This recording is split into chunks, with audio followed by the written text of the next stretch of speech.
আপনি আওয়ামী লীগ যে দোষে দুষ্ট, যে কারণে আওয়ামী লীগকে নিষিদ্ধ করা হয়েছে, যে একই কারণে জাতীয় পার্টি নিষিদ্ধ হওয়া উচিত। আগামী সংসদ নির্বাচনে তাদেরকে নির্বাচন করতে না দেওয়ার আমরা দাবি জানাই। দেখুন, আজকে আমাদের মানে পার্টির মুখপাত্র আসিফ মাহমুদ সজীব ভুঁইয়া, সাবেক উপদেষ্টা, উনি ইলেকশন কমিশনে গিয়ে যিনি সিএসি আছেন ওনার সাথে সাক্ষাৎ করেছেন। সাক্ষাৎ করে কোন কোন বিষয়ে শঙ্কাগুলো ছিল, বাংলাদেশে একটা ফ্রি ফেয়ার ইলেকশন করার জন্য যে ধরনের ফিল্ড দরকার সেই ফিল্ড প্রস্তুত হচ্ছে কিনা, এবং বর্তমানে দৃশ্যমান যেটা হচ্ছে যে এখন পর্যন্ত ফিল্ড প্রস্তুত না, এই বিষয়ে স্পেসিফিক্যালি উনি কথা বলে আসছেন। এবং আপনি দেখেন মিডিয়াতে এটা কিন্তু ফলো করে প্রচার করা হয়েছে যে আমাদের আশঙ্কা আছে যে আগামী ইলেকশনটা মানে নিরপেক্ষ বা ফ্রি ফেয়ার হবে কিনা আর কি। সেকেন্ড বিষয় আপনি বলেন যে আপনার জাতীয় পার্টির ইস্যুটা, আপনি আওয়ামী লীগ যে দোষে দুষ্ট, যে কারণে আওয়ামী লীগকে নিষিদ্ধ করা হয়েছে, আমার সাথে হয়তো ভাই একমত হবেন যে একই কারণে জাতীয় পার্টি নিষিদ্ধ হওয়া উচিত।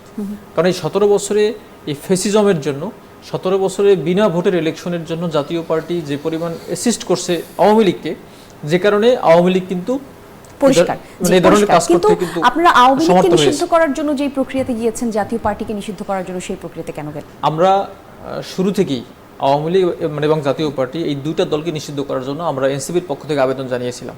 তো একটা আন্দোলন হয়েছে, আন্দোলনের প্রেক্ষিতে আওয়ামী লীগকে নিষিদ্ধ করা হয়েছে, কিন্তু জাতীয় পার্টিকে করা হয়নি। তাহলে আপনারা কি বলতে চাচ্ছেন যে দেশের আইন অথবা দেশের নিয়ম অনুযায়ী যারা আসলে এই সিদ্ধান্তগুলো নিয়েছেন, অর্থাৎ আইনি প্রক্রিয়া যে সিদ্ধান্ত এসেছে, সিদ্ধান্ত কি ভুল?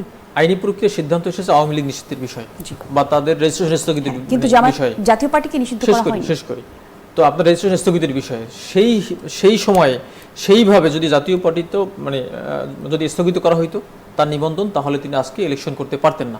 আমাদের অনুরোধ থাকবে বা আমরা আবেদন জানাই যে জাতীয় পার্টি যেহেতু সে ফ্যাসিজমের সাথে সম্পৃক্ত ছিল এবং বিনা ভোটের ইলেকশনের অন্যতম কারিগর, অন্যতম রূপকার, এবং তারা সুবিধাভোগী, সুতরাং জাতীয় পার্টিকেও একইভাবে তার হলে নিবন্ধন স্থগিত করে আগামী সংসদ নির্বাচনে তাদেরকে নির্বাচন করতে না দেওয়ার আমরা দাবি জানাই বা আমরা ইতিমধ্যে দাবি জানিয়ে এসেছি।